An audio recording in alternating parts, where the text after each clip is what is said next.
बिस्मिल्लाहिर्रहमानिर्रहीम।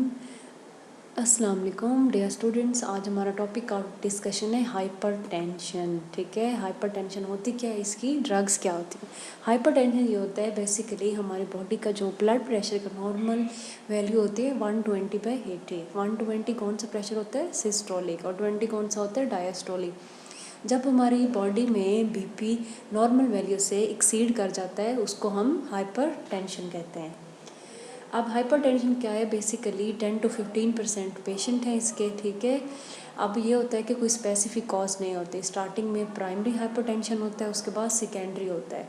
प्राइमरी में ये होता है कि बगैर किसी रीज़न के बीपी इंक्रीज़ हो जाता है। सेकेंडरी में ये होता है कि रीज़न का आइडिया होता भी है और नहीं भी होता। कुछ जेनेटिक फैक्टर्स होते हैं, फिजियोलॉजिकल स्ट्रेस वगैरह, इन्वायरमेंटल, डाइटरी फैक्टर्स वगैरह, ये सारी चीज़ें क्या करती हैं, हाइपरटेंशन कॉज करती हैं। ठीक है, ये हमारे पास ब्लड प्रेशर की क्लासिफिकेशन है, सिस्टोलिक और डायस्टोलिक। 120/80 नॉर्मल होता है। अगर ये एक्सीड करके 120 से बढ़ के 135 पे चले जाए, और 80 से 89 पे प्री हाइपरटेंशन। अगर ये 140 और 90 हो जाए, प्रॉपर हाइपरटेंशन।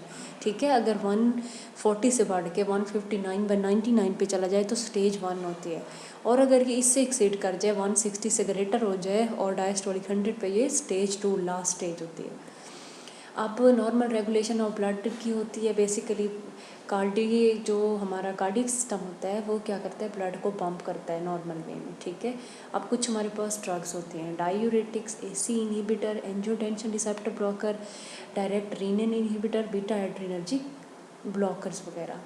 कैल्शियम चैनल्स होती हैं। ठीक है, सेंट्रल सिम्पैथोलिटिक हैं, वेसोडायलेटर्स हैं, अदर्स हैं, ये बहुत ज़्यादा ड्रग्स हैं हमारी एंटी हाइपरटेंसिव एक्टिविटी। डायूरेटिक क्या होते हैं, बेसिकली सोडियम और वाटर की रिटेंशन को कम कर देते हैं, ब्लड वॉल्यूम को डिक्रीज करते हैं, कार्डियक आउटपुट को कम करते हैं, जो पेरिफेरल वस्कुलर रेजिस्टेंस डेवलप हुई होती है उसको वो कम कर देते हैं। ठीक है, जिसमें हमारे पास नंबर 1 में डायूरेटिक में आते हैं लूप डायूरेटिक्स वगैरह। ठीक है, उसमें furosemide one of the very very most important, ये क्या काम करते हैं, ये सारे रिटेंशंस को कम करते हैं। उसके अलावा पोटाशियम स्पेयरिंग डायूरेटिक्स आते हैं हमारे पास, ACE inhibitor. ACE inhibitor first line treatment of hypertension in patient with a variety of compelling indication including high coronary disease risk और history of diabetes, stroke, heart failure, myocardial infection और chronic kidney disease. ये आगे उनकी complete detail बताई गई है।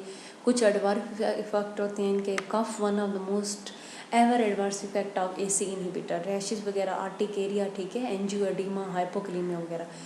अब उसके बाद क्या होता है, यूज़ किस लिए किया जाता है इनको, हाइपरटेंशन में। इनका काम क्या होता है कि एंजियोटेंशन इंजाइम होते हैं उसको जाके इनहिबिट करते हैं, जिसकी वजह से क्या होता है, वस्कुलर रेजिस्टेंस प्रोड्यूस नहीं होती। ठीक है, कंजेस्टिव हार्ट फेलियर में इसको इस्तेमाल किया जाता है, मायोकार्डियल इन्फेक्शन में, प्रोफिलैक्सिस इन हाई कार्डियोवास्कुलर रिस्क सब्जेक्ट वगैरह में। डायबिटिक नेफ्रोपैथी में यूज़ किया जाता है, नॉन डायबिटिक नेफ्रोपैथी में, और डिफरेंट यूजेज हैं। अब रीनन इनहिबिटर आते हैं जिसमें एलिस्कैरिन होता है, ये basically one of the most, ये डायरेक्ट जाके कोई भी डिस्टर्बेंस जो रीनन से रिलेटेड होती है किडनी सिस्टम से, उसको ये क्योर करता है, डायरिया कॉज कर सकता है हाई डोज में अगर इसको दिया जाए। अच्छा, जो एलिस्कैरिन ड्रग है ये कॉन्ट्रा इंडिकेटेड होती है प्रेगनेंसी में। ठीक है, प्रेगनेंसी में हम इसको प्रेफर नहीं करते। बीटा एड्रेनर्जिक ब्लॉकर्स होते हैं, प्रोप्रेनिलॉल, ये बेसिकली क्या होते हैं, बीटा में नंबर 1 पे ये आता है कि कार्डिक आउटपुट को ये कम करते हैं। ठीक है, हार्ट बीट को मेंटेन करते हैं।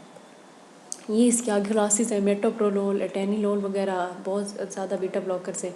अल्फा एड्रेनर्जिक रिसेप्टर्स होते हैं, prototype alpha 1 adrenergic blocking agent हैं। ठीक है, अब इनका भी यही काम होता है कि वस्कुलर रेजिस्टेंस को कम करना। कुछ सेंट्रली एक्टिंग होते हैं, क्लोनिडीन वगैरह, मिथाइल डोपा, जो कि प्रेगनेंसी में प्रेफर किए जाते हैं। अब हाइपरटेंशन की अगर इमरजेंसी होती है, बेसिकली यही होता है जब बीपी बढ़ जाता है, सबसे पहले उसको मेंटेन करने के लिए कैल्शियम चैनल ब्लॉकर्स को प्रेफर किया जाता है। उसके बाद नाइट्रिक ऑक्साइड, वेसोडायलेटर्स वगैरह और डिफरेंट ड्रग्स यूज़ की जाती हैं। अगर हम कम्बिनेशन दें तो ये जो टेबल दिखाया गया इससे इस तरह हम अपनी कम्बिनेशन में ड्रग प्रोवाइड कर सकते हैं। ठीक है, कुछ ये प्रेगनेंसी की ड्रग्स दी गई हैं जो कॉन्ट्रा इंडिकेटेड हैं, और कुछ जो यूज़ की जाती हैं। जो यूज़ की जाती हैं हाइड्रेलाजीन, मिथाइल डोपा, सेंट्रली एक्टिंग, कुछ कैल्शियम चैनल ब्लॉकर भी यूज़ किए जाते हैं। ठीक है, जो अब हाइपरटेंशन है उससे प्रॉब्लम क्या होती है, ब्रेन स्ट्रोक हो सकता है। अब होता ये हाइपरटेंशन में बॉडी में कोई प्लेक फॉर्मेशन हो गया किसी भी रीज़न की वजह से, थ्रोम्बोलिटिक बन गए, थ्रोम्बस हो गया, प्लेक बन गए, क्लॉट बन गया, तो उसकी वजह से ब्रेन स्ट्रोक भी हो सकता है, वेन लॉस भी हो सकती है, हार्ट अटैक भी हो सकता है, बोन लॉस प्रॉब्लम भी हो सकते हैं, किडनी भी फेल हो सकता है, ब्लड वेसल डैमेज भी। ठीक है, दैट्स इट।